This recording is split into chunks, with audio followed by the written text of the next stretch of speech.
Olá, pessoal! Neste episódio do nosso podcast Palavras na Mesa, nós temos uma convidada aqui muito especial, que é a Mariana Alves do Nascimento, e a gente vai conversar um pouquinho, né, Mari, sobre urbanismo e sobre envelhecimento na cidade, em especial aqui na cidade de São Paulo. Mariana Alves do Nascimento é formada em arquitetura e urbanismo, é mestre em gerontologia pela USP e doutora em arquitetura e urbanismo pelo Mackenzie. É pesquisadora da longevidade e envelhecimento urbano, com foco em questões como envelhecer em comunidade, moradia e cuidado na cidade. Também atuou como gestora de comunidade e gerente de marketing em uma consultoria de RH. Mari, um prazer te receber aqui. Obrigada. Eu vou me apresentar, a gente já passa a palavra. Eu sou Alcina Carvalho, sou uma mulher branca, de cabelos agora acho que compridos, levemente enrolados. Eu uso óculos e estou usando uma blusinha bege para compor aqui. Marcos? Obrigado, Mari, pela presença. Eu sou Marcos Maurício, eu sou um homem negro de pele um pouco mais clara, estou com cabelo curto, já um pouco grisalho, estou com uma blusa polo azul e nós estamos numa pequena biblioteca, então temos alguns livros aqui ao nosso fundo. Mari, por favor. Oi, gente, obrigada pelo convite, é um prazer estar aqui com vocês. Eu sou Mariana, sou uma mulher branca, de cabelos curtos na altura do ombro, também encaracolados, pretos, e tô com uma blusa azul escura. Tá certo. Bom, vamos lá, Mari, vamos pensar um pouquinho aqui na nossa cidade, né, de São Paulo, que é uma cidade enorme, né, com muitos habitantes, e a gente sabe que a cidade, ela oferece os seus serviços, né, os seus bairros têm ou não infraestrutura. Então vamos pensar um pouquinho como que a gente envelhece e vive, né, vive e envelhece, né, Sim. numa cidade como a nossa, considerando que o Brasil é um país com muita desigualdade social e que essa desigualdade está refletida aí nos espaços urbanos, né? Sim. Então, posto isso, nós enfrentamos agora uma onda de calor, né? Que é algo sistêmico, né? Infelizmente está aí, a gente vai ter que Não dar veio pra conta. ficar, não vai embora mais. Exatamente. E a gente sabe que a construção civil ela é importante nesse plano de mitigação, né? Como que você vê isso? Como que as cidades podem... O que que a gente pode fazer? Tem muitas coisas, mas ao mesmo tempo é uma questão bastante complexa e difícil da gente lidar, né? Não vai ser uma coisa assim que vai ser fácil da gente conviver, mas a gente vai aprender a conviver porque somos bem resilientes, o ser humano é bastante resiliente, mas é uma coisa que veio pra ficar e que a gente vai ter que lidar de alguma forma ou de outra. E aí tem vários planos, né? Inclusive em São Paulo agora teve o plano diretor, uma revisão do plano diretor ano passado, que incluiu também essa questão de mudanças climáticas, de ondas de calor, das tempestades que a gente está tendo cada vez mais forte, né? Alagando lugares que às vezes antes não alagavam, que a gente não tinha a menor ideia de que isso poderia acontecer. Seca, né? Onde a gente achava que não tinha, Que né? nunca ia existir, exato. Então tudo tá acontecendo, a gente vai ter que lidar com isso. Mas eu vejo que ainda é muito recente também, que a gente ainda tá, assim, descobrindo o que fazer e como melhorar isso. Um dos principais pontos que a gente vê, olhando para o lado do urbanismo, é rearborização das cidades, então trabalhar com a questão da vegetação. Só que numa cidade como São Paulo, como você falou, que já está muito consolidada, que é difícil a gente achar um espacinho para colocar um pezinho de árvore minúsculo que seja. Imagina você construir uma árvore grande. Porque também não é uma árvore assim pequenininha que a gente vai plantar no quintal de casa que vai fazer a diferença. São árvores com copas grandes, né? Árvores igual na floresta mesmo, generosas, que vão mitigar um pouco esse calor. Então a gente precisa começar a elaborar um plano para revegetar? Não sei se existe essa palavra, mas eu acho que dá. Colocar vegetação aqui de volta, né? Ela já teve, em algum momento a gente teve, né? Trazer de novo essa arborização mais intensa em lugares que realmente precisam. Então, lugares que, por exemplo, alaga muito, que a gente tem um solo já bastante prejudicado, porque essa vegetação também vai segurar essa quantidade de água. Em locais que tem uma ilha de calor muito intensa, que são áreas que, especialmente nas periferias, é muito comum de se ver, porque se desmata muito, né? Não tem ali vegetação. Então, aquele lugar fica mais quente do que em outras áreas da cidade. Só que isso também é uma das medidas, entre tantas outras, que a gente pode adotar. E uma coisa que acho que cada um de nós pode começar a pensar e fazer é retomar questões que que a gente fazia antigamente, que hoje em dia a gente não faz mais. Por exemplo, ventilação natural. Funciona muito mais do que às vezes a gente colocar um ar-condicionado, que é um negócio caro, que é um equipamento que não é todo mundo que tem acesso, não só em questão financeira, mas também de infraestrutura, porque não é só você comprar um ar-condicionado e colocar, ligar na rede de casa que vai funcionar, não é bem assim que funciona. Mas antigamente, por exemplo, as casas tinham alpendres, né? Tinha aquela varanda da frente, e isso tinha um propósito, era para mitigar o calor dentro de casa, era para você trazer essa sombra, refrescar a casa, não era só uma área ali para... Né, ter um espaço que hoje a gente usa com outros propósitos. A gente está perdendo essas habilidades, essas ideias, enfim, essas infraestruturas, até tecnologias tão antigas e tão sábias que a gente já conhece, sabe que funciona, que existe, e que a gente deixa de usar e começa a adotar coisas que não estão mais comportando na cidade. Por exemplo, a gente vê essa quantidade absurda de prédios subindo e tudo envidraçado. Todas as varandas envidraçadas. Como que aconteceria isso nos prédios, né? Não dá, né? Então, a gente precisa começar a repensar essas estruturas. Fazer uma varanda faz sentido, mas se você fecha ela toda de vidro, você já tá trazendo mais calor, porque o vidro não ajuda você a ventilar. Se ele fica fechado, exato, transforma numa estufa. A não ser que essa seja a sua intenção de ter uma estufinha em casa para criar suas árvores. Se não for essa intenção, a sua casa vai ficar mais quente. Então você tem que abrir as janelas para que ventile, para que tenha essa ventilação cruzada, mas cada dia mais a gente vê que esses conhecimentos estão sendo ignorados, estão sendo deixados de lado, né? A gente quer adotar uma tecnologia, às vezes, muito avançada, e o básico funcionava muito mais. A gente precisa voltar a retomar essas questões, essas ideias, essas tecnologias antigas que funcionavam. Por exemplo, pintar o teto, né, a laje, enfim, telhado de branco, é uma coisa tão simples e que faz muita diferença, que pouca gente sabe a eficiência que isso traz para o conforto dentro de casa. E é uma coisa que às vezes pode ser uma coisa super simples que dá pra gente fazer, que às vezes tem um balde de tinta lá guardado em casa, branca, sobrando, e morrendo de calor e não sabe o que fazer. Pinta a laje, né? A pessoa talvez não seja recomendada subir na laje para pintar, mas procura adotar essas outras estratégias, deixar a janela aberta um pouco para poder ventilar, enfim. Começar a pensar em outras coisas que a gente pode usar dentro de casa e fora de casa, e o que nós também podemos fazer para mitigar isso, porque não adianta só ficar cobrando e pedindo árvore, que não é um negócio tão fácil. O que a gente enfrenta, né, Mari, é essa questão do mercado imobiliário, né? Porque também, você vê, hoje nós temos apartamentos de 27 metros quadrados, né? 27 ainda tá generoso, que tem 10, 15, né? Então, assim... tem essa questão também, né, de não ter esse planejamento. A nossa urbanização já foi feita de uma forma desordenada, né? Sim. Então a gente enfrenta essas questões do capitalismo mesmo, né, que visa o lucro acima, né, de qualquer coisa, né? E aí fica difícil, porque numa cidade como a nossa, que a gente tem bairro, por exemplo, que não tem nem saneamento básico, né? Então não tem água encanada. Fica difícil, né, a gente pensar. A gente precisa de uma política pública mesmo que reveja isso com mais seriedade, né? Sim, e não só rever, eu acho que ela precisa ser mais aplicada e fiscalizada. Porque a gente tem um plano diretor já há bastante tempo, o último foi de 2014, e agora fez uma revisão intermediária, né? E é um plano muito bem elaborado. Na verdade, o Brasil é bastante exemplo para outros países em política urbana. Sim. O nosso problema é que a gente não aplica. Tá lá uma política linda, super trabalhada, com a participação do povo e tudo mais, mas na prática ela não está sendo executada, ou se é executada, não é fiscalizada. Então isso também é um pouco de responsabilidade nossa de se informar sobre isso, mas de uma maneira também que todos consigam entender, porque às vezes é uma política que tem uma linguagem que não é também assim acessível, né, a todo mundo que não é da área. Mas uma linguagem excludente mesmo, né? Bem excludente. E às vezes até a gente que é da área fica em dúvida do que aquilo quer dizer. Claro. Precisa assim, de um tempo para entender como que vai funcionar aquele instrumento, o que eles estão falando.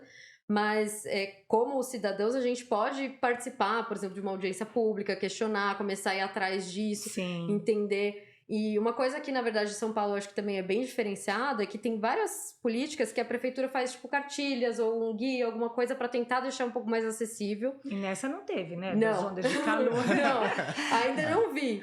Mas, por exemplo, na pesquisa que eu fiz no doutorado, uma das coisas que sempre reclamam é a questão de calçadas. Porque a gente já tem uma política há muitos anos para calçadas em São Paulo.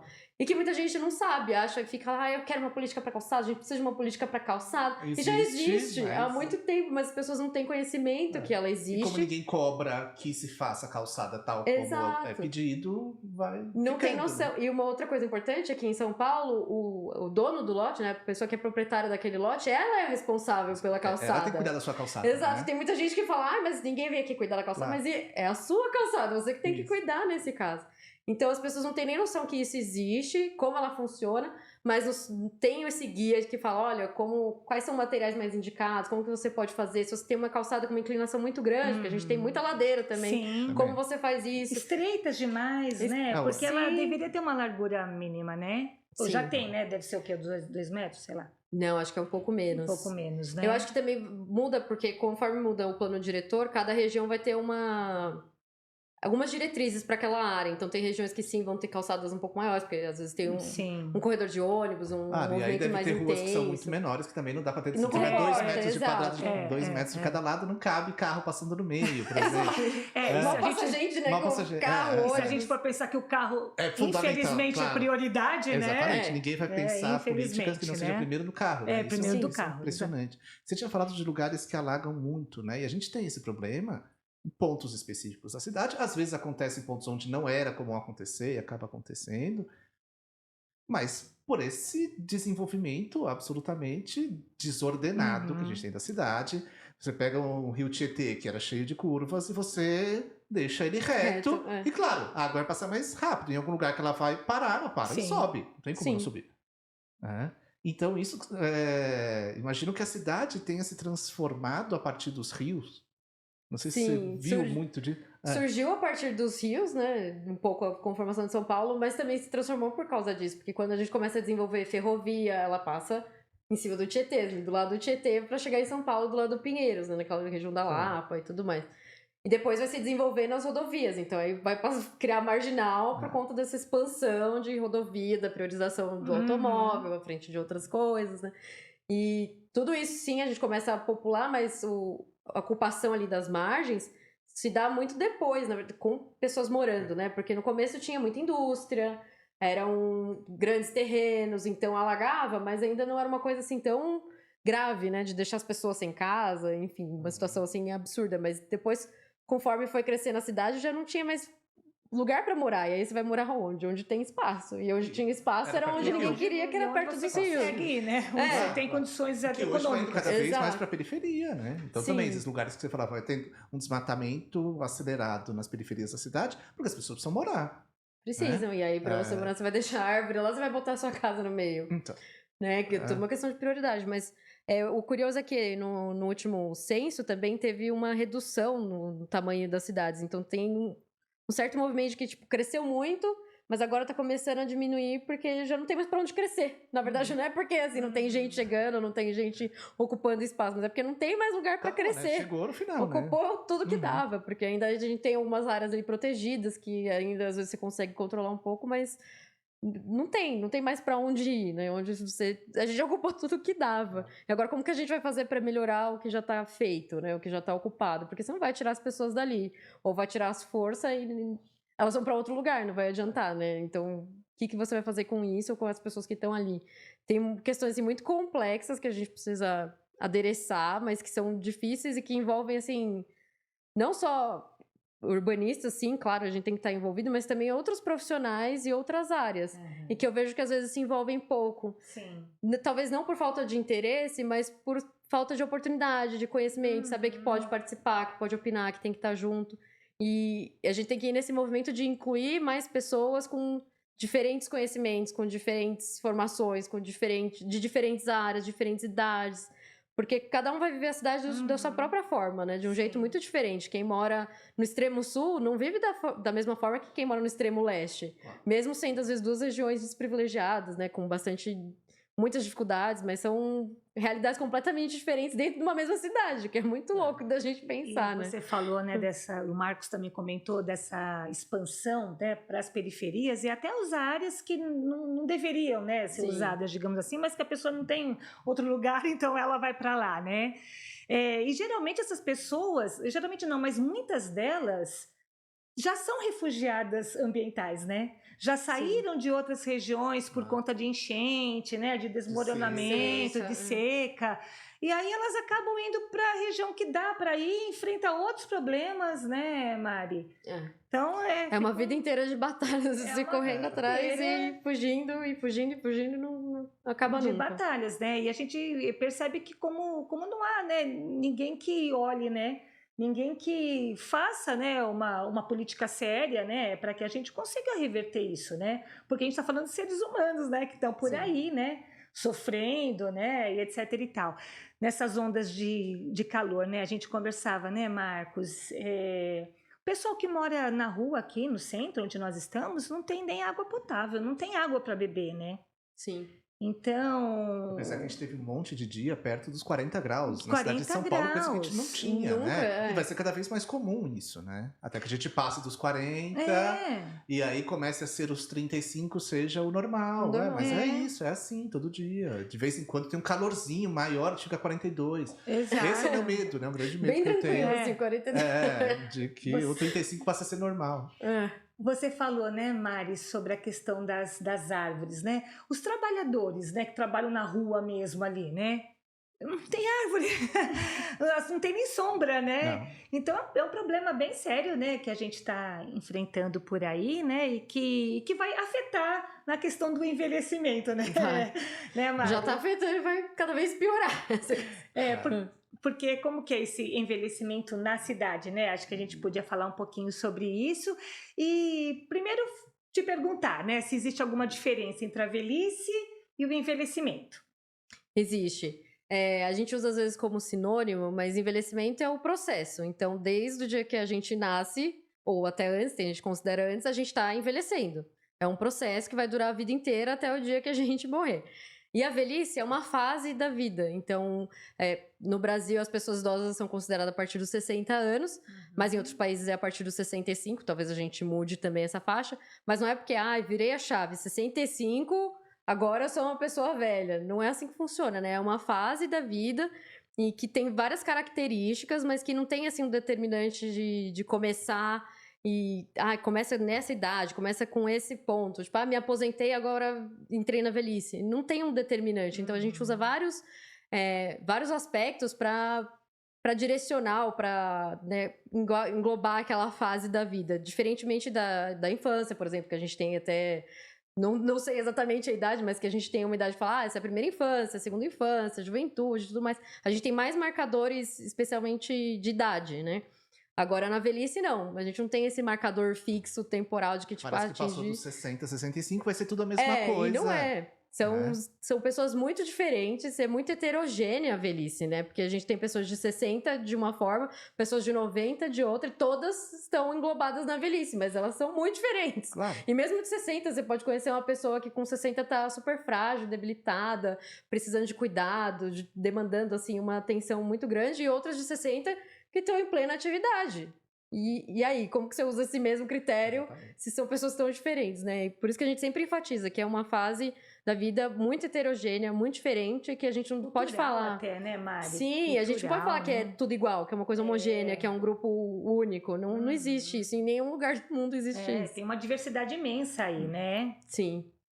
E essa diversidade na cidade, eu acho que se dá também de maneira, né? A gente estava falando de São Paulo, você já começou falando disso, Alcina, de maneira muito discrepante, né? Quando a gente pega qual a idade média, ou seja, quanto a expectativa de vida de uma pessoa que mora nos Jardins, aonde a gente falava lá no começo, lá vai ter árvore, vai ter menos calor, e de uma pessoa que mora em Itaquera. Sim, é né? muito Ou seja, discrepante. a expectativa de vida dá quase 20 anos de diferença, né? Sim. Isso é brutal dentro da mesma cidade. Você falava, como que a gente pode imaginar dentro da mesma cidade? E quando você pega dados como esse, assusta muito. Essas pessoas moram num lugar também gigante, mas é no mesmo lugar. Como pode ter uma diferença tão grande? E aí entra tudo que você falava, ou seja, a economia de cada bairro, de cada lugar, como isso faz uma diferença muito grande na vida das pessoas. Quem mora, né, em cada Claro. bairro, A conformação né? do próprio bairro, né? O que você tem de infraestrutura disponível, o que você tem de serviço, o que você tem de equipamento. Tudo isso também vai influenciar a forma como a gente envelhece e como a gente vai viver a nossa velhice, né? Como você falou nos jardins, que você tem uma infraestrutura ali de transporte, de saneamento, de vegetação, de coisa que funciona, você tem um monte de equipamento. Em compensação, no extremo sul de São Paulo, que é a menor expectativa de vida, é 50 e poucos anos. Então, Por quê? Será? Porque falta todas essas outras coisas que a pessoa dos jardins vai ter. E a gente precisa levar isso pra lá também. Só que aí também causa outro problema, porque conforme a gente vai levando essa infraestrutura, como você falou, a questão do capitalismo é sempre muito perverso, né? Porque daí você leva as Sim. coisas e lá vai ficar caro. E aí a pessoa não vai E a conseguir pessoa que morar tá lá, lá também não ela vai vai conseguir ter mais que se morar afastar. lá, né? Porque aí o cara não consegue mais pagar o aluguel de lá. Exato. Ele Ela vai ter que se afastar mais ainda, mais né? longe, mais longe. Que foi uma das razões que começou essa periferia, né, a se dissipar cada vez mais. Porque as áreas que tinham coisas boas, infraestrutura, começou a ficar muito caro para se viver. E você vai ter que procurar um lugar que você consiga se sustentar.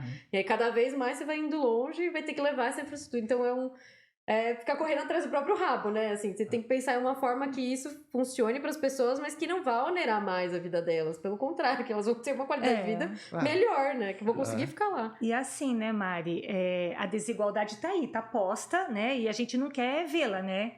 Então, a gente vai fazer, né, de tudo para que a gente não encontre pessoas em situações de rua, né, em situações de vulnerabilidade. Então, eu vou ter a minha construção da minha cidade com uma arquitetura bem complicada, né? Eu vou colocar locais onde as pessoas de rua não podem deitar sobre os bancos das praças, né? Eu vou deixar sem facilidade de locomoção. Ou seja, né, eu vou colocar as pedras que o Padre Júlio foi lá tirar, né, na marretada para ver se, né? Então, assim, é para afastar mesmo as pessoas que são pobres, porque eu não quero vê-las, né? É fruto do nosso sistema, Sim. mas elas incomodam, né, o visual. E aí você acaba nesses bairros que as pessoas estão, né? Mas que elas não são bem-vindas, você acaba optando por essa arquitetura hostil, né? Sim. E você mencionou o padre, tem uma lei agora. Sim. E ainda bem que fizeram isso, mas ainda é muito, né, nova também, ainda não dá pra falar que já fez muita revolução, assim, muita mudança. Mas a ideia do governo federal até é fazer um guia para arquitetos, porque às vezes uma coisa simples, por exemplo, você falou do banco, às vezes você colocar um braço no banco, já é uma forma de você hostilizar. Porque não é só a pessoa moradora de rua que pode sentar ali e se deitar. Mas qualquer pessoa pode sentar ali e ficar incomodado com aquilo, né? Ser um espaço muito pequeno ou que vai atrapalhar mais do que ajudar. Então, afeta outras pessoas também, que às vezes não é nem a ideia inicial que você fala, não, super inclusivo isso aqui. Mas não é super inclusivo. Pelo contrário, você está repelindo cada vez mais pessoas para que... É como se elas não tivessem o direito fundamental que é o direito à cidade, que todos nós temos. De usufruir tudo que ela oferece para nós.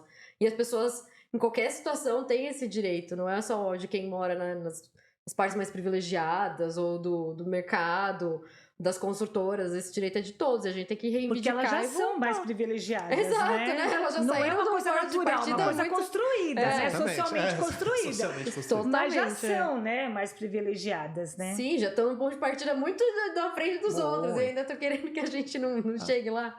É muito, muito perverso, Mas isso, muito cruel. Você falava dessa lei, ou seja, a lei é que as pessoas pensem...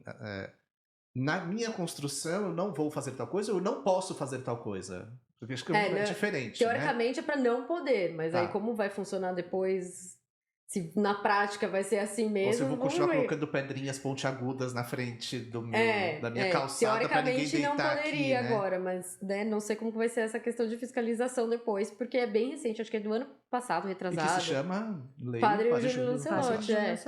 E eu acho que se não fosse esse movimento também dele, assim, de ter essa visibilidade, né, das redes, da mídia e tudo mais, a gente não teria chegado nisso, ia continuar. Inclusive era a prefeitura que estava colocando esse negócio que exatamente. É muito louco isso, Claro, né? A própria prefeitura tá expulsando as pessoas da cidade. Ou seja, em vez da prefeitura pensar, eu preciso ajudar essas pessoas para que elas tenham moradia, para que elas possam viver dignamente, eu quero só expulsá-las daqui de alguma forma, e elas que se virem. Eu vou lá de manhã, como Dória fazia, jogava água nos cobertores das pessoas. No dia mais frio, né? Isso, jogava água nas pessoas de manhã. no único que elas tinham, sabe? Então é de uma maldade, assim, sem tamanho, né? De não Sim. pensar no outro. E assim, eu só quero me livrar, eu não quero que ninguém veja, é o que você falava, né? Eu só não quero que ninguém veja, porque se ninguém vira essa pobreza, ela não existe. Olha que exato. bonito. É. Né? Exato. E você vê, Mari, a gente estava conversando nos bastidores, né? Em bairros muito periféricos também, existe muita escadaria, né? E como que você faz, né, para acessar de um local ao outro, né? Mesmo em escolas, para você acessar às vezes a escola, ou você tem que dar toda a volta pelo bairro, ou você tem que subir uma escada. Né? Então, vamos pensar nas pessoas que têm dificuldade, né, de mobilidade. Não precisa nem ser pessoa idosa, né? Não. Porque hoje você tem mobilidade, amanhã você não tem. Né? A cidade tem que ser para todo mundo, em todas as condições e todas as idades, né? Sim. E se a gente parar um pouquinho para pensar também, nem bebê a gente tem espaço público Para criança também não. para criança, né? Porque você tem uma praça pública ou outra, né, dentro de um parque ou outro, mas para o bebê, né, você também não tem espaço público qualificado, né? Não. Então os bebês também são obrigados a ficar dentro das creches, institucionalizados também, né? Então você começa a vida e termina Exato, dentro de algum lugar, preso. E em vez de estar do lado de fora, você está do lado de dentro. De ocupar o espaço, né? Que é público, que como você disse, né, Mari? É um direito, né? Sim. De todos nós de usufruir, né? De todos. Independente da idade, como você falou. Mas é triste ver isso também, né? Não tem para criança, não tem para pessoa idosa. E aí quando a gente fala, por exemplo, dentro do envelhecimento urbano, tem um programa da OMS, que é o programa Cidade Amiga das Pessoas Idosas. A tradução em português não é muito feliz, porque em inglês é age friendly, então é amigo da idade, de qualquer idade, de todas as idades. Porque se funciona para uma pessoa mais idosa, vai funcionar para o bebê, vai funcionar para a mãe que está com carrinho, a mãe com uma criança, vai funcionar para uma pessoa com deficiência, com mobilidade reduzida. Qualquer pessoa vai conseguir usufruir daquele espaço também. Então a gente precisa começar a adotar essas estratégias, ou essas coisas, olhar para isso, porque se a gente não envelhecer, a gente vai morrer antes. Exato. Então a gente vai chegar lá. E quanto antes a gente fizer isso, melhor, porque a gente vai poder usufruir disso. As minhas alunas às vezes falam, é ruim ficar velho. Eu falo, a outra alternativa é pior. Muito pior. Eu quero ficar velho. Exatamente. A outra... Aí elas, é verdade, né? É verdade, não vou reclamar. É isso, né? A outra alternativa é pior. Sim. Aquilo, né? Ninguém quer ficar velho, mas também ninguém quer morrer jovem. Exato. Né? Mas isso é uma questão cultural muito complicada, né? Principalmente aqui nas culturas ocidentais, né? Porque a velhice, ela é considerada de uma forma muito pejorativa. Né? Você parece que só perde capacidades. E, na verdade, a velhice não é só isso, né? Você ganha o tempo todo, né? A sua existência toda. Então, acho que mudar essa concepção, né, de uma pessoa inativa, né, para uma pessoa de cidadão de direito, né, que contribui, que vive, né, que é atuante. Né? Acho que é uma luta aí contra o etarismo violenta que a gente tem que travar, né, Mari? Sim, diariamente. E qualquer lugar que tem que falar sobre isso, porque não é só essa visão que a gente tinha bem míope, né, de que a velhice só vai trazer declínio e incapacidades, e nossa, aquela visão que a gente tinha, a pessoa de cabelo branco na cadeira, é completamente equivocada. Da avó, né? A imagem da avó, né, gente? De bengala, é uma coisa completamente equivocada, aquilo não existe hoje em dia. Como que a gente caracteriza a avó, né? E essa coisa também, até de chamar as pessoas de, vó, não sei o quê. Não, ela é sua avó? Não é, então não chama. Não é sua avó, entendeu? São coisas, assim, às vezes muito pequenas que a gente faz e que tá enraizada, que a gente precisa começar a prestar atenção e refletir de, tipo, nossa, isso aqui não tem mais nada a ver. Não funciona mais assim, não é mais isso. Pelo contrário, já tem muitos estudos que comprovam que a gente ganha, como você falou. A gente ganha em N áreas, não é só na parte física, cognitiva, social, enfim, a gente consegue ganhar em tantas áreas. E às vezes a gente aceita essa condição de que, tipo, quando eu envelhecer... Quando eu envelhecer, sendo que a gente já começa errado essa frase. Quando eu envelhecer. Você me assustou um pouco com essa ideia. Você não tinha pensado muito nisso, que a gente tá envelhecendo todo dia. Todo dia, exato. Mas não é uma coisa ruim, é um processo natural. É verdade. E não tem nada de errado errado nisso. Que bom que a gente tá envelhecendo, porque Exatamente, a que bom, alternativa... que a alternativa é pior. Não, exato. É. Mas a gente tem que tirar essa ideia de, quando eu envelhecer, quando eu estiver na velhice, eu vou fazer tal coisa. Você pode fazer a qualquer momento da sua vida, você não precisa esperar só chegar lá e também não precisa achar que isso é coisa só que pessoas mais velhas vão fazer, né? Não existe mais isso, assim, as fronteiras já estão quebradas há muito tempo. Inclusive, simbolicamente, né? Quando a gente pega aqui o símbolozinho dos... aqui esse lugar está reservado para pessoas sentarem, que era uma pessoa... meio curvada com a bengala, né?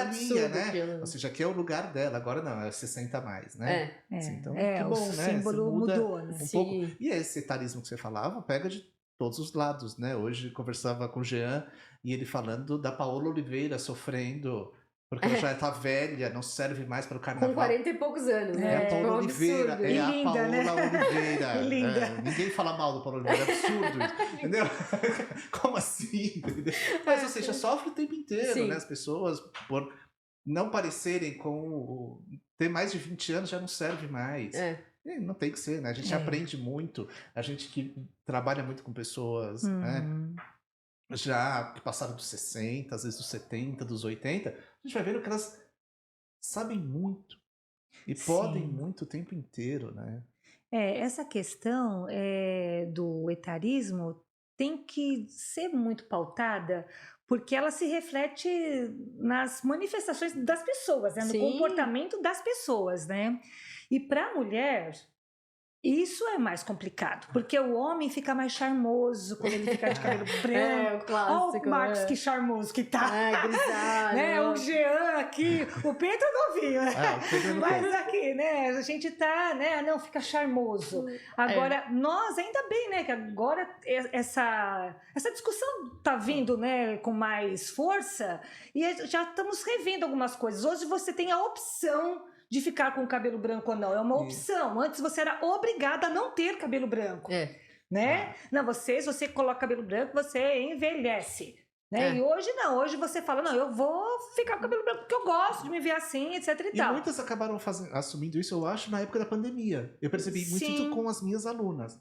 Porque aí não podiam ir no salão, não podiam, tinham que estar em casa. E foram ficando e gostaram. Falaram, gente, mas é assim que eu sou. Então, ter essa possibilidade de falar, é assim que eu sou, eu acho que é importantíssimo. Né? Você poder falar isso, assumir e dane-se o que o outro vai falar que a Paola Oliveira tá gorda. Entendeu? Ou seja, ou que o meu cabelo está branco, dane-se. Então, isso é importante, eu acho que... Não, sem dúvida, mas que afeta ainda muito a mulher, afeta muito, assim, acho que em todos os âmbitos, né? Inclusive no profissional, né, Mari? A gente estava também tomando um cafezinho, né? E a gente estava conversando sobre isso, né, Mari? Uma pessoa com 50 anos, homem, já não consegue, já é difícil arrumar um emprego, né? Se for demitido, por exemplo, né? A mulher, ela tem N problemas para arrumar emprego ao longo da vida dela, né? Porque ela tá na idade fértil, porque ela casou, porque ela vai ter filho, porque, né? É sempre um problema, né? Sempre um grande problema, né? A luta, ela não pode parar, né? Ela é constante. E quando ela fica depois dos 50, ela também tem mais dificuldade ainda de ser incorporada, né? Pelo mercado de trabalho. Então, quer dizer, você não tem como trabalhar, né? Você não tem como gerar renda, né? Se sustentar, né? Às vezes a pessoa que sustentou a vida inteira. Sustentar teus filhos, tem muita mãe solo, né? Sim, que ainda tem os filhos em casa, às vezes teve filho mais velho, ainda estão com os filhos pequenos em casa, e aí, o que você faz? Como é que você se vira, né? Porque é muito cruel, com a mulher começa muito antes, às vezes com 30 e poucos anos já começa essa questão de tipo, tá velha demais pra isso, tá nova demais pra aquilo, tá não sei o quê. E tudo isso que a gente fala, às vezes até inocentemente, mas é muito novo, mas é muito velho. Também é um etarismo que a gente às vezes não tá nem pensando que aquilo pode ser, mas de fato porque às vezes a gente tá julgando a pessoa por uma coisa pela idade que ela tem, e não é aquilo que vai determinar pela capacidade se dela. Não olha por esse outro aspecto, olha, ela tem cara de novinha, ela não deve saber o que ela tá falando, né? Ou o que ela tá fazendo aqui. Como que essa pessoa novinha fez doutorado? Exato. Imagina, eu falei isso pra ela. Eu tô aqui, ai meu Deus, eu falei isso pra ela. Ai, meu Deus do céu. Uma coisa engraçada, quando eu comecei a estudar, assim, pessoas mais velhas, comecei a entrar nesse universo da longevidade e tudo mais, e sempre falavam isso, mas nossa, você é tão nova, por que você quer estudar gente velha?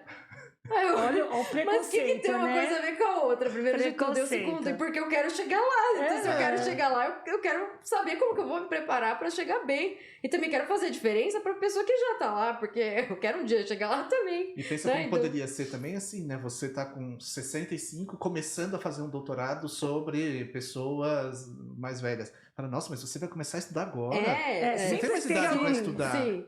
É sempre os extremos, acabam sofrendo, mas ali no meio do caminho ainda sempre persiste alguma coisa. A gente, tipo, isso aqui é velho demais, novo demais. Tá gorda demais com 40 pra participar do carnaval. Tá velha demais pra não sei o quê. Sempre vai ter a idade, sempre vai aparecer de alguma forma Sim. negativa e isso tem um impacto muito forte na vida das pessoas. É isso que você falou. Aí a mulher com 40, 50 anos não consegue se colocar, o que, que você faz? E agora? É. Pra onde você corre? E você E é um começa- preconceito. Desculpa. Pode ir. É uma última coisa que eu ia falar, que é um preconceito que a gente vê muita diferença, porque a mulher já sofreu isso, muitos outros preconceitos, Sim. e de idade provavelmente já sofreu. E os homens, às vezes, é a primeira vez que eles vão sofrer algum tipo de preconceito na vida, quando eles estão mais velhos, e aí eles veem que eles estão sofrendo, né, uma rejeição ali, alguma coisa, por conta da idade. É muito engraçado, assim, ver esse choque de realidade, né, que o cara fala, nossa... Especialmente, assim, quando é um homem branco, hétero, né? Assim, quanto exato, mais padrão, exato. né? Quanto mais padrão. Mais é chocante essa perspectiva de que, nossa, agora eu também sou uma pessoa que sofreu preconceito. E o que você faz a partir dali, né? É. Porque as pessoas não tem nem estrutura psicológica pra lidar com aquilo, né? Como Porque que nunca vai lidar- passou, né? Exato. É. Porque é assim, né? Na hora que alguém levanta pra você sentar, No metrô. O Não Jean tem entra, passado por né? essas coisas, sabia? você quer sentar Mas aqui, tem um você já amigo sabe. meu que passa por isso, assim. Ele O chega e Jean, fala, né? senta aqui. Mas você já falado que começou a estudar, né? As pessoas idosas. Você começou... Gerontologia já se estuda em várias áreas faz tempo. Sim. Mas na arquitetura do urbanismo, não sei, faz muito tempo? Você foi meio Não. percussora nisso? Não. Como é que foi a coisa? Porque eu não tinha visto muitos estudos de gerontologia Uhum. nessa área. Como é que foi isso? Como é que você chegou lá? Não fui a precursora, mas tô ali no bolo das primeiras, porque é realmente tanto dentro da gerontologia quanto dentro do urbanismo, são temas muito recentes. Pelo menos no nosso contexto também no Brasil é uma coisa muito recente. A gerontologia como um todo é meio que recente no Brasil, né? Vem da década de 60 e tudo mais. Mas falar de ambiente, de espaços urbanos ou espaços da própria moradia é mais recente ainda. É coisa do começo dos anos 2000, meados dos anos 2000, que assim começou a ter um burburinho ali, uma manifestação, especialmente depois dessa questão da OMS com a Cidade Amiga das Pessoas Idosas, acho que cresceu um pouco mais. Mas aqui no Brasil a gente conta nos dedos, juro, não dá 10 pessoas que eu consigo listar de pesquisadores que trabalham com esses dois temas, que trabalham ou arquitetura, ou urbanismo e envelhecimento. São muito poucos, e o que é um absurdo, porque o nosso país é gigantesco, a gente tem mais de 5 mil municípios, a maioria da população vive na cidade, e, consequentemente a maioria das pessoas envelhecem nas cidades. E estão envelhecendo, né? Estão A gente tá envelhecendo cada na vez cidade, maior, né? né? E a gente não sabe o que fazer, não tá lidando com isso ainda. Uhum. E assim, já mais do que bateu na porta, já entrou na sala e tá Sim. sentado no sofá encarando a gente aí, o que vocês vão fazer? E não tem gente pra falar sobre isso, pra estudar isso, pra fazer alguma coisa. É muito empolgante por um lado, porque você fala, nossa, eu tô, né, falando uma coisa que ainda são poucas pessoas, mas por outro lado é frustrante, porque eu tô falando uma coisa que poucas pessoas estão falando. E que precisa ser falado mais ainda, e que precisa ser discutido, que as pessoas precisam começar a prestar atenção, porque a gente só vai olhar pra isso quando acontece, por exemplo, um acidente dentro de casa. Uhum. Quando alguém cai, todo mundo, se você perguntar, vai falar, eu conheço alguém que caiu dentro de casa. Conheço alguém que caiu no banheiro, Sim. que caiu na rua. E, geralmente é a queda que é um evento assim mais, né, marcante, porque geralmente fica alguma sequela, né, tem alguma consequência mais grave. Mas a gente só vai prestar atenção no nosso ambiente quando isso acontece. E aí que a gente vai precisar se virar para poder continuar vivendo com aquela nova situação. E aí eu sempre falo, qualquer palestra, aula, ou com qualquer pessoa que eu começo a falar desse assunto, eu falo, por que a gente prepara a casa para criança? Quando a gente tem criança em casa, a gente começa a arrumar a casa, tem que deixar tudo guardado, né? Tenta preservar ali para ter uma segurança, um espaço seguro. Mas quando a gente chega na nossa velhice, a gente não pensa nisso. A gente arruma para criança e depois... É porque lembra hospital, não é? Não, então. Não lembra mais, né? Mas as próprias pessoas idosas às vezes falam assim, mas você quer colocar isso aqui, essa barra no banheiro, por quê? Você acha que eu já não A sei gente de vai virar? cair Você acha que eu tô velha? A gente vai cair Exato, nesse é. preconceito, né? De novo, né? nós de mesmos, ser né? mais Cada um, velho, né? exatamente. E não tem nada a ver, a nossa vida vai mudando, a casa devia acompanhar isso também, as cidades também deviam acompanhar isso. A nossa vida muda, as nossas demandas mudam, e a nossa casa tem que acompanhar o que a gente precisa. A gente não tem que deixar pra quando acontece alguma coisa, aí agora eu vou ter que botar uma barra no banheiro, agora não vai ter jeito, né? Vou precisar de um apoio, vou precisar fazer uma reforma. E às vezes é um negócio que vai gastar muito mais tempo, dinheiro, vai ser estressante, enfim, vai ter um monte de coisa negativa que se eu tivesse pensado lá atrás, eu não estaria sofrendo agora, né? E a gente tende a deixar pra fazer só quando realmente não tem jeito. Preciso E de barra qualquer no forma. banheiro é importante, né, gente? Independente Isso da é. idade, né? Sim. Porque às vezes você passa mal, né? Tem E é uma N coisa mínima, possibilidades. assim, é o mínimo do mínimo de acessibilidade e segurança é ter uma barra dentro do box, sabe? Tem outras coisas que a gente pode fazer, muito além disso as pessoas ficam...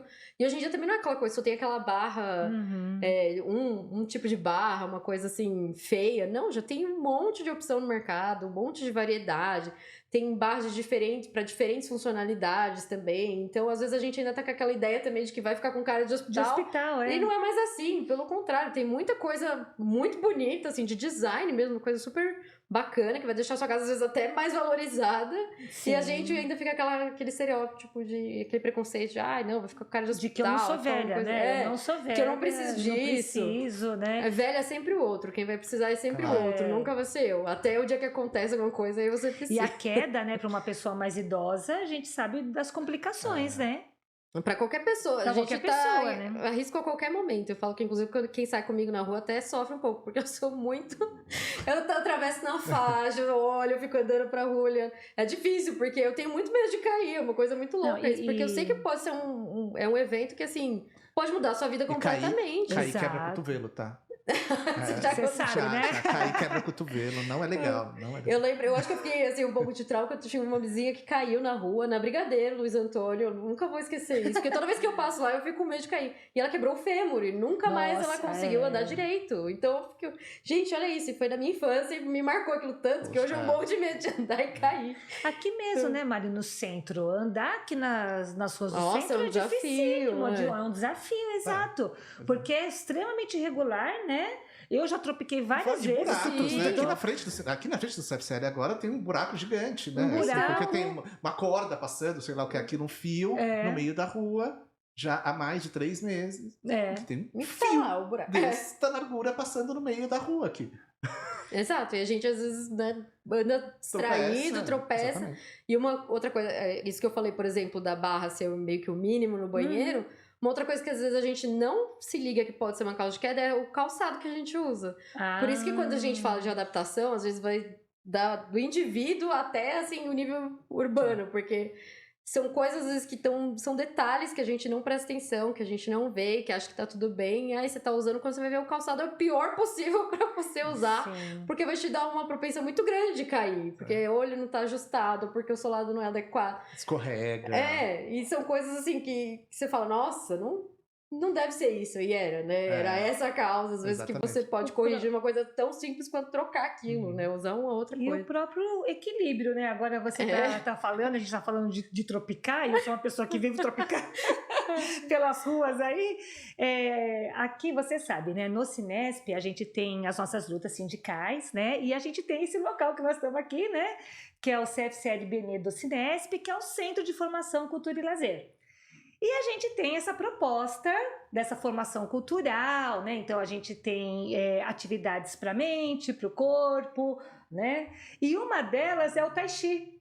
E a nossa professora está sempre falando dessa questão do equilíbrio, de como andar na cidade para que a gente possa, numa situação, né, de você tropeçar, você também ter essa facilidade, né, digamos assim, de você não cair, né? Sim. Então, como é importante, né, essa questão na sua totalidade, né? Você ter uma visão holística mesmo, né, do ser humano, né? Sim. E olhar para a pessoa e também olhar para o entorno, né? Porque todo esse contexto também vai fazer diferença, porque às vezes eu posso estar extremamente segura dentro da minha casa, a partir do momento que eu saio da calçada, já tudo aquilo que eu tinha planejado, que eu tinha estruturado, que eu tava bem dentro de casa, já acabou. Dali pra frente eu não sou eu que sou responsável, então como que eu vou me virar nisso?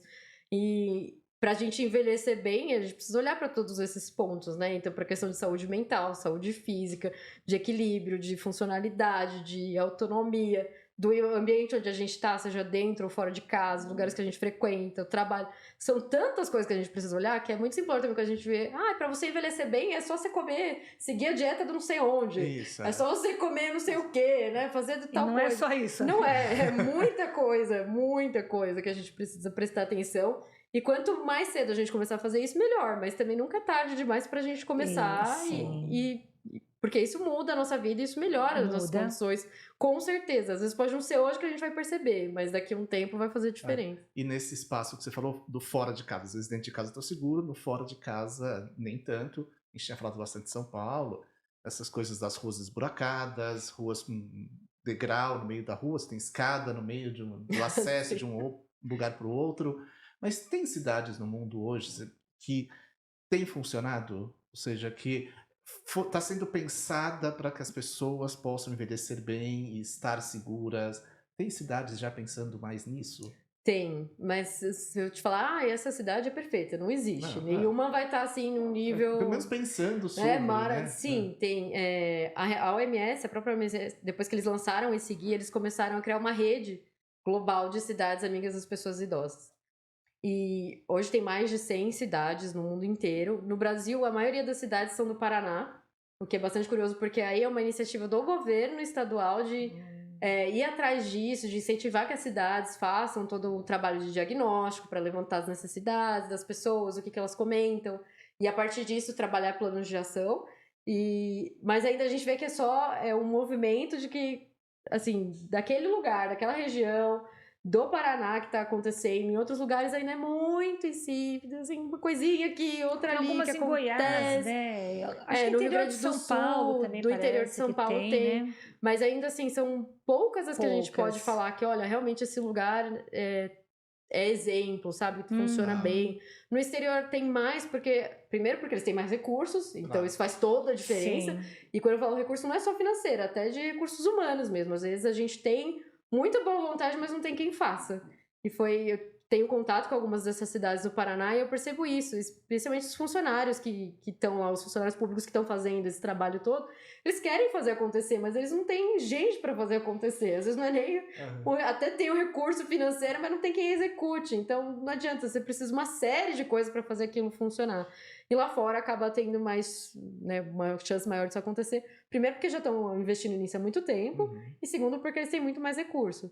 Então você consegue fazer um trabalho prolongado, porque é um isso. Trabalho longo, né? Não é um trabalho dessa gestão. Exato. Tem que ser uma política de Estado, não exato, uma política de governo. Tem muita dificuldade, né, com isso. Isso que me preocupa um pouco, porque o Paraná tá avançando nessa questão, mas é aí, quando eu trocar, o que vão fazer? Vão continuar? Vai sumir? Não, porque... isso é a política do outro, corta e começa de novo, né? Agora vamos pensar só nas creches, vamos pensar só nas criancinhas. Exato.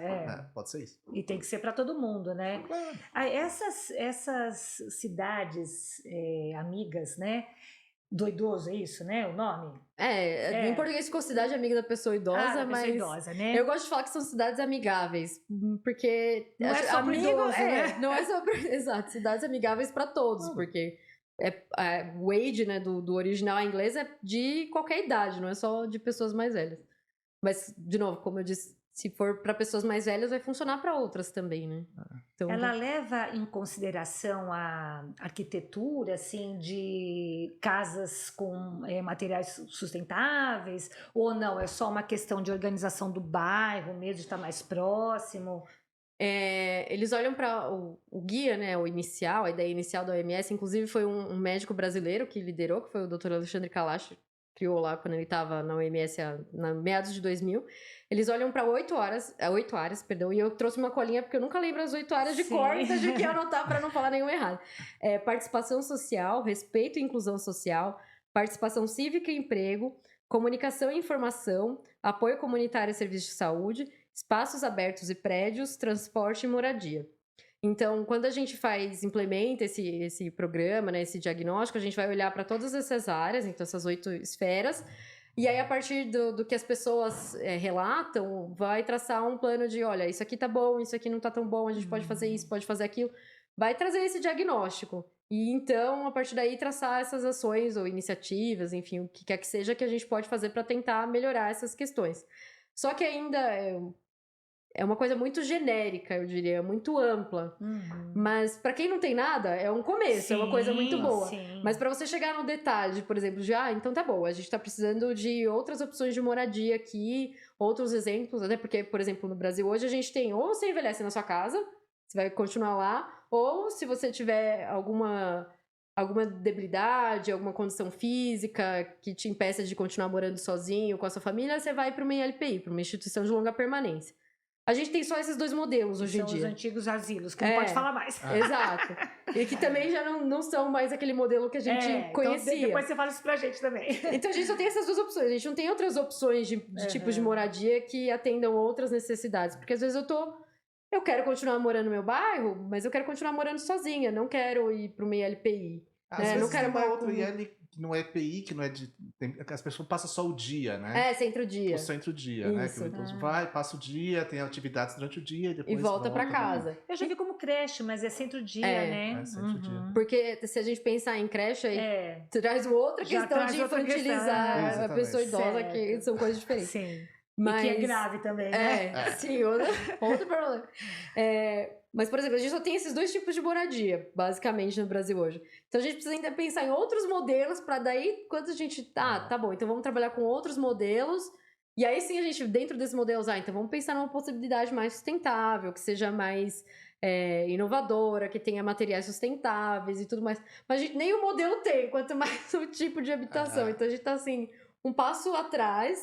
Mas eu acho que o ideal seria mesmo que avançasse, por exemplo, dentro de cada uma dessas 8 áreas, se avançasse nisso, né? Discutisse mais, fosse mais aprofundado, porque, tá bom, a gente identificou aqui que nós temos uma lacuna aqui na questão de participação social, não tem atividades suficientes.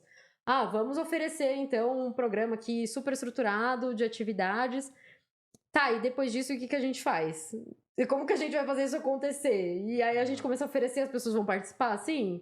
Não é só isso, né? A gente precisa investigar mais a fundo e... Tem todo o investimento também. Sim, aí, né? não é uma coisa super simples e nem rápida, demora meses para você conseguir identificar isso, fazer todo o diagnóstico.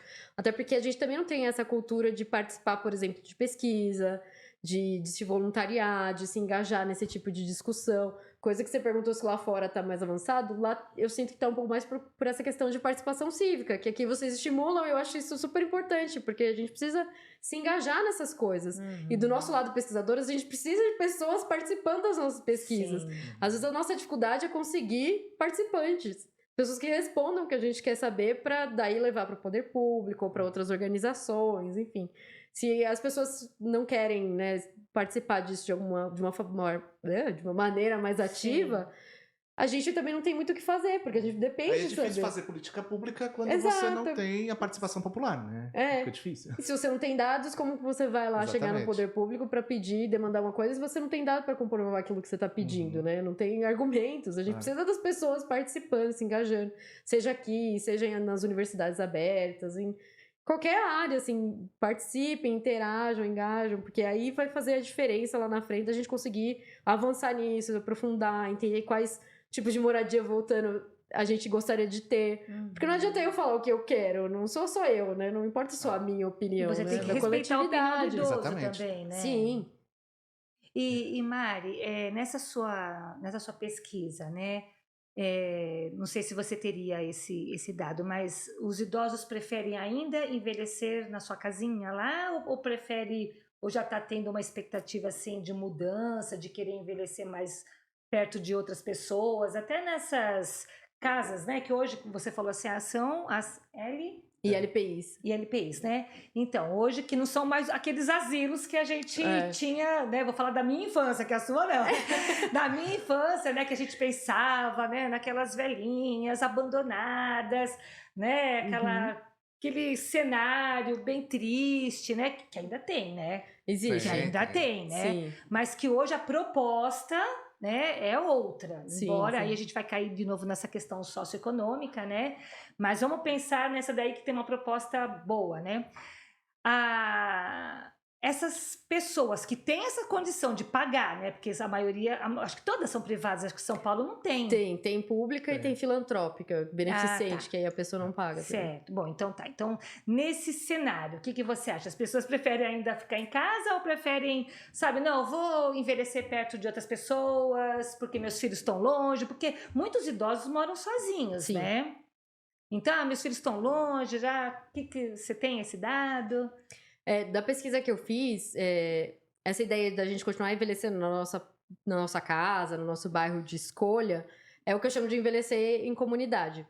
Por quê? Porque apesar da gente estar na nossa própria casa, a gente vai envelhecer dentro de uma comunidade mais ampla. Sim. Então, com os nossos amigos, com os nossos colegas de trabalho, às vezes, inclusive, trabalhando, fazendo outras atividades. Então, tem uma comunidade maior, não é só aquele espaço que eu tô ali dentro da minha casa. A ideia não é ficar confinado. Pelo Sim. contrário, é você ter toda a infraestrutura, serviços, equipamentos, atividades, o que você precisar para você conseguir viver bem no lugar onde você escolher. Seja lá a sua casa que você mora hoje, ou seja uma outra casa, um outro lugar que você queira ir. E sim, a maioria das pessoas ainda preferem continuar envelhecendo nas suas comunidades, nas suas casas. Aqui em São Paulo, no Brasil como um todo, é muito difícil achar uma pessoa que fala, não, quando eu fizer 65 anos, eu vou mudar para uma LPI, né? Ter esse plano já de vida, de que quero ir para um outro lugar. Mas... Se for arrumadinho... Mas tem uma reviravolta aí. Mas não é fácil conseguir a vaga. Também. Se eu conseguir pagar... Mas tem uma reviravolta aí, porque eu já imaginava que elas iam falar que gostariam de ficar em casa, é claro. Mas o que eu achei muito curioso é que boa parte das pessoas que eu entrevistei eram 55 mais. E muitas cuidam dos pais hoje que já têm 70, 80, 90. Então, eles viram como que os pais estão envelhecendo nas suas próprias casas, porque eles não tinham outra opção. E alguns até têm os pais que estão em LPIs, então eles já começam a ter uma outra visão de que, tipo, olha, não é tão ruim assim, talvez eu queira esse modelo pra mim. Ou então, o que eu quero é envelhecer em contato com outras pessoas, eu quero ter essa participação, eu quero continuar ativo de alguma forma socialmente. E não necessariamente eu preciso morar numa casa sozinha pra isso. Às vezes eu posso morar numa república, eu posso morar num co-housing, que é um outro modelo de habitação que já é um pouco mais complicadinho do que uma república, mas você tem o seu espaço individual e você vai dividir algumas áreas em comum com outras pessoas. Então, existem outras formas de se viver. Participação do espaço. Sim, e funciona. Eu já tenho vários exemplos que funciona, dá certo. É pra todo mundo? Claro que não. Eu, por exemplo, sou uma pessoa que nunca daria pra morar numa república com outras. Sem condições, não gosto. Já tentei e não funcionou pra mim. Mas, por exemplo, minha LPI eu estaria plenamente aberta. Primeiro porque, óbvio, que eu estudo isso, então eu vejo como isso é benéfico. Mas, por outro lado, por exemplo, eu sou uma pessoa muito preguiçosa para fazer atividades. Então, se eu estiver no mesmo lugar, gente, para mim é um sonho, porque eu não vou ter que ficar me deslocando, eu vou ter sempre gente junto. Porque eu gosto dessa coisa de ter outras pessoas junto. Eu não sou aquela pessoa que consegue fazer, tem que fazer ginástica sozinha. Nossa, eu não vou. Sim, eu também sou. Ginástica não nem dá. com os Também outros. gosto. Não, ginástica nem com os outros. Então, academia. Não dá, não nem consigo. sozinho, nem individual, nem coletivo. Eu também sofro, olha, faço porque sou obrigada. Porque se não fosse, eu não faria. Mas eu sou uma pessoa coletiva, então pra mim, acho que morar num espaço coletivo, que eu tenha contato com outras pessoas, funcionaria bem. Mas tem gente que não. Que quero ter o contato e quero voltar para minha casa e ficar no meu canto, na minha santa paz, né, sozinho, meditando, refletindo, fazendo o que for. Então, eu vejo que as pessoas estão começando a ficar mais abertas porque elas estão tendo a consciência de que não é mais aquele asilo que a pessoa ia lá e ficava abandonada. Elas estão tendo mais essa consciência de que os meus filhos vão para outro lugar, eu não sei para onde eles vão e eu não vou ter quem me cuide, eu vou ter que me virar. E eu vou ter que pensar em como que eu vou fazer isso. Então, eu sinto que daqui a um tempo a gente, além de ter outras opções, vai mudar um pouco essa mentalidade de que sim, a gente precisa de outras pessoas, ninguém consegue viver sozinho. Não adianta pensar que, eu vou ficar isolado e vai dar tudo certo. Em algum momento você vai precisar de alguém. Por que quer que seja, você vai precisar encontrar outras pessoas. Mas a gente tá se abrindo essas possibilidades e quanto mais a gente fala, melhor. Porque daí vai tirando vai quebrando essa barreira, esse estereótipo, essa ideia de que ainda é asilo, que eu vou ficar abandonado, que eu só posso ficar na minha casa e que não tem outras opções, não tem outros lugares para ir, não tem outras, né, uma alternativa diferente. Não, tem muita alternativa, na verdade. É que a gente ainda não chegou nesse passo de conhecê-las, mas tá começando, tá se abrindo. E quanto mais pessoas a gente tiver interessado nesse assunto e falando sobre isso, maior a chance vai ser de crescer, Que a gente exatamente. conheça também, né? Sim. Quando você falava, né, eu lendo sua tese, fiquei pensando muito, né, nessa questão do envelhecer em comunidade, como isso é bom para Sim. essas pessoas que estão, mas às vezes o próprio poder público destrói isso. Dou um exemplo do que tinha acontecido durante a construção dos estádios ou a reforma dos estádios em 2014 para a Copa do Mundo. Uhum. Então você tinha, por exemplo, no Maracanã, você tinha uma comunidade do lado do Maracanã que foi toda excluída. Ela foi derrubada para fazer o estacionamento, porque a FIFA exige um número mínimo de estacionamento do lado do Uhum. estádio. E essas pessoas tinham sido avisadas, ó, vocês vão ter que sair, vocês vão ter que sair, essas pessoas não tinham para onde ir. É. De repente, as pessoas chegam em casa e só tá um endereço na porta. Você foi jogada para outro lugar, às vezes para 50 quilômetros dali. E não toda a comunidade junta, elas foram separadas. Sim. As pessoas foram para qualquer lugar da cidade, para outros lugares. E aí eu não sei se você viu algum estudo de impacto disso na vida dessas comunidades, desses lugares. Eu tentei achar e não consegui nada. Eu estudava bastante isso, esses deslocamentos. No Rio, estudei por acaso, mas daqui de Itaquera, né, na construção do estádio. Porque as pessoas também ali, um monte de gente teve que ir para outros lugares e tudo. Mas isso na época da construção, eu não vi nada depois. Se Uhum. teve gente que pensou isso. Para onde essas pessoas foram? O que elas fizeram? Como é que foi? Pensando nesses deslocamentos geográficos dentro da própria cidade. E o envelhecer em comunidade ali foi pro saco, né? Sim. É. As pessoas foram para qualquer outro lugar, jogadas pelo próprio poder público. Sim, você E cada acabou um com o pra um capital canto social diferente, daqui. né? Isso. É. Não é que pegou aquela comunidade inteira e levou a É. comunidade inteira para 50 quilômetros ali, todo mundo junto. Não. Que também não ia ajudar muita coisa, Exatamente, né? quer dizer, toda a parte de infraestrutura, onde eu levo meu filho para a escola, onde eu trabalho, quem são as pessoas que estão não morando do meu lado, mas que fazem parte daquele entorno, acabou. Sim. Então isso, né, esses impactos que às vezes o próprio governo faz, os governos de diferentes épocas vão fazendo e destruindo essa ideia da comunidade, né? Que o Sim. envelhecer na comunidade ali foi embora, né? É. E aí, eu tinha mais uma pergunta para te fazer. Você fez parte de um projeto sobre a estratégia do bairro amigo do idoso. E na época, né, eles fizeram o estudo ali no Brás e na Moca. Sim. E assim, regiões que nós estamos muito próximos. Eu sou do Brás, moro do lado do Brás. E como é que foi isso? Deu certo? Não deu? Teve impacto na vida das pessoas que ali estavam? Como é que ficou esse projeto? Ai, foi muito legal. Eu entrei já no finalzinho, mas foi muito bacana de acompanhar, porque foi justamente a gente pegou esse guia da OMS, então as instruções e diretrizes que a OMS dá, e aplicou nesses dois bairros, porque com a escala de São Paulo, primeiro que é impossível você fazer A cidade toda. na cidade toda. No bairro já foi difícil, imagina. Em dois bairros já foi difícil, imagina numa cidade quase impossível, né? Vai demorar muito tempo pra gente conseguir fazer isso. Mas foi interessante fazer porque a gente falou com pessoas idosas dos dois bairros. No Brasil, inclusive, encontramos alguns imigrantes estrangeiros que têm uma concentração muito grande. Foi difícil falar com essas pessoas, mas conseguimos alguns, porque também eles têm uma outra perspectiva, né? Uma outra apropriação do bairro, de pessoas que já estão ali há muitos anos. E deu resultado, assim, foi muito bom. Durou de 2015 até 2018, mais ou menos. Então a gente conseguiu fazer uma pesquisa bastante extensa, bem prolongada. Conseguimos falar com as pessoas idosas, como profissionais que trabalhavam ali na área, cuidadores, outros profissionais da saúde, da assistência social, enfim, foi uma equipe bem grande de alunos e professores lá da IASH, da USP.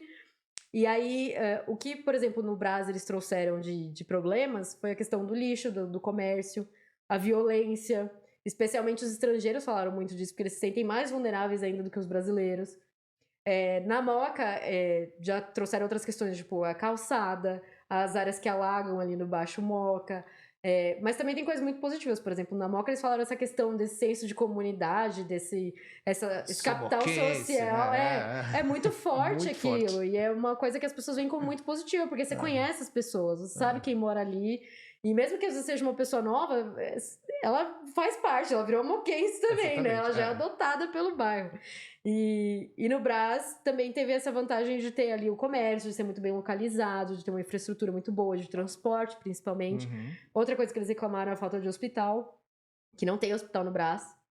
Então, tem, assim, coisas positivas O e Brás tem negativas. loja. Aí tem loja também. Loja tem muita. Tem mais lojas. Loja eu conheço também que tem. E eles trouxeram essas questões, a gente fez, né, um levantamento enorme. Fez até um mapeamento também de algumas áreas que eles falavam, olha, essa praça, essa região aqui tá mais debilitada, essa outra tá melhor, não sei o que. A gente fez um mapeamento também. E aí foi a parte que eu fiz como urbanista, consegui ajudar nessa questão. Mas aí a gente levou todos esses dados para a subprefeitura, para o poder público, para falar, olha, a partir disso, vamos traçar ações para melhorar. Uhum. E criaram um grupo dos moradores, então eles começaram a se engajar também em atividades. Tem uma universidade na Moca também, a São Judas, que começou a fazer atividades com essas pessoas. Um grupo de teatro surgiu no Brás, tinha um espaço de teatro da Secretaria de Cultura que estava sendo subutilizado, então eles criaram oficinas de teatro para as pessoas idosas nesse lugar. Então tiveram algumas ações que começaram a ser feitas naquela época que surgiram a partir disso, porque uma das demandas que surgiu também é essa questão de participação e de atividades, que eles não encontravam atividades para fazerem na região. E então a gente levou esses dados e de fato começaram a fazer algumas coisas. E até hoje esse grupo de moradores continua. Eu fui perguntar para as pesquisadoras, para as professoras responsáveis, para ver se ainda tinha né, se tinha frutos disso. Elas falaram que eles continuam ativos, esse grupo de moradores. Então eles realmente se engajaram em questionar, em trazer em coisas para esse bairro, em melhorar as atividades, em fazer novas ações junto com os moradores de todas as idades, não só os mais velhos. Mas foi bom porque esse capital social cresceu mais ainda, eles se fortaleceram mais ainda, percebendo que eles têm esse poder. Agora que a gente está munido, né, da informação, vamos atrás de fazer a diferença, de fazer acontecer. E foi muito bacana fazer parte disso, porque é esse o ponto inicial para a gente começar a mudar as coisas, né? A gente entender o que precisa e a partir daí traçar essas estratégias. E, por exemplo, essa oficina de teatro, você fala, então vamos ter que reformar todas as calçadas do bairro. Não, às vezes era uma oficina de teatro que as pessoas estão precisando. Precisavam, né? Exatamente. É um encontro, é um espaço de encontro, é ter onde conversar, é você poder ser ouvido às vezes até, porque tinha pessoas que era difícil você encontrar, chegar nessa pessoa, e elas valorizavam ter a sua opinião, né, ali respeitada. Discutida, né? Sim, ser ouvido, né, de uma forma ou de outra. Discutida. Mesmo que fosse às vezes só pra reclamar, mas você tava sendo ouvido por alguém. Isso é super importante e a gente precisa fazer mais disso em outros bairros, até voltar lá também pra ver se tá avançando, ou o que a gente pode fazer de novo. Mas é um passinho assim, são passinhos de bebê mesmo, a gente tá começando, engatinhando, mas um dia a gente vai chegar lá e conseguir fazer isso em outros locais também, assim, espero. E assim, você falou das praças, né, Mari? Como são importantes as praças, né? Porque os parques, eles são distantes, né? A gente sabe que temos um problema de locomoção de ônibus mesmo, dificuldade, né? Pessoas que usam acesso, né? Ou que usam até cadeira de rodas, tem que ficar esperando o ônibus, né? Que deveria ter um aumento, né, no número dessa frota, né, específica. Então, assim, você vai para o Parque do Ibirapuera, quem que vai para o Parque do Ibirapuera, né? Ainda mais com as privatizações agora, né? Agora, que ficaram ainda mais caros. Até de carro tá difícil. Até de carro, você pensa duas vezes se vai de carro, porque o preço do estacionamento tá um absurdo, né? Depois que foi privatizado. Então, o ônibus assim, super difícil também de chegar. Nossa, um sacrifício. Não, o metrô é longe. O ônibus extremamente cansativo. Eu penso que para o Parque do Ibirapuera deva ter ar-condicionado, porque também não são todos que tem, né? Dependendo para onde o ônibus vai, às vezes você também dá não sorte, tem às vezes não dá. ar-condicionado, né? E aí você vai ali no calor e tudo bem, né? Que é um outro problema que a gente tem, né? Porque uma pessoa idosa, qualquer pessoa passa mal, né? Sim. Calor, uma pessoa idosa, então, né? Então, assim, como é importante ter essas praças, né? Mas elas não são conservadas também, né, Mari? Não. São poucas as que tem. E a gente tem esse espaço aí que poderia estar sendo usufruído, né, pela população e eu acho que é uma questão também cultural. Eu não sei se... Eu não lembro, né? Mas me contam, quando eu era criança, meu avô me levava em praça, assim, era aquela coisa de criança. Mas eu vejo que foi se perdendo, porque eu não vejo, tipo, crianças, avós levando as crianças hoje em dia. Ou mesmo, tipo, 20 anos atrás, eu já não via mais isso. Então, eu acho que é uma coisa também cultural que a gente foi perdendo, essa ideia de que o espaço público é nosso, que a gente pode usar, que a gente deve usar, na verdade, porque ele tá lá para ser usufruído por todos.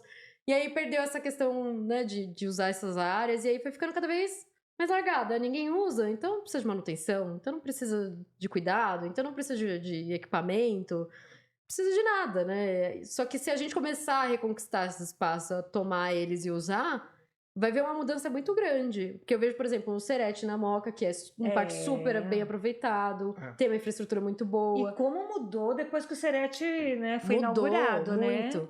O espaço mudou totalmente. Ou ali na região do Higienópolis também, uma região mais privilegiada, mas sim. você vê a Praça Vila Buim é muito utilizada. Sim. Aquele Parque Buenos Aires Parque também Buenos é super Aires, utilizado. Porque as pessoas estão lá, estão ocupando aquele espaço, estão fazendo valer, né, o seu direito de ocupar a cidade. Nosso direito à cidade, né? Exato. Eu acho que é fundamental isso, né? A gente pensar sobre o nosso direito à cidade. Quanto mais usemos a cidade, menos perigosa ela fica. Sim. Exatamente. Sabe? Quanto mais gente nas ruas, menos perigosa ela é. Sim.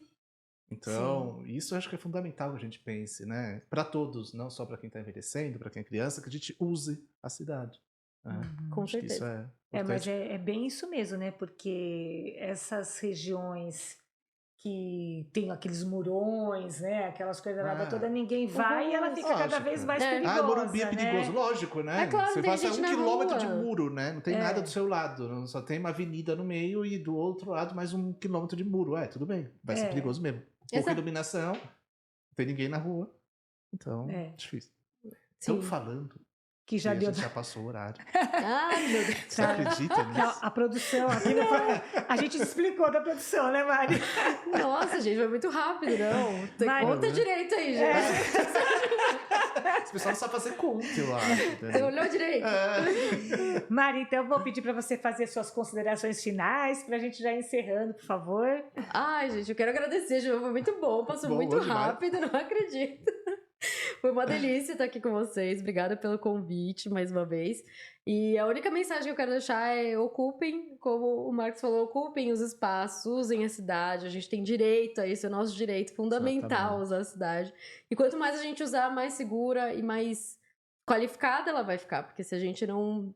Se ninguém usa, ninguém cuida, ninguém zela, não tem por que a gente ficar olhando por aquilo, né? Então, se a gente começa a ocupar esses espaços, eles vão passar a ser mais valorizados, vão passar a ser usados, vão passar a ser vistos, não só pelo poder público, mas pelas outras pessoas, que vão falar, agora tá tendo interesse naquela praça, acho que eu vou ir lá Isso. também, vou participar daquela atividade, vou conhecer gente nova, vou socializar. Isso vai ser benéfico pra gente em qualquer idade, em qualquer fase, mas especialmente pra gente envelhecer bem. E chegar na velhice muito bem. Tá É isso. ótimo, Mari. Obrigado, Foi Mari. um prazer Nossa, imenso bom. conversar com você. Muito bom. A gente te espera aqui mais vezes. Muito obrigado. E é isso, pessoal. Vamos continuar juntos, somos mais fortes. Até a próxima. Até a próxima. Tchau, Até. gente. Obrigado.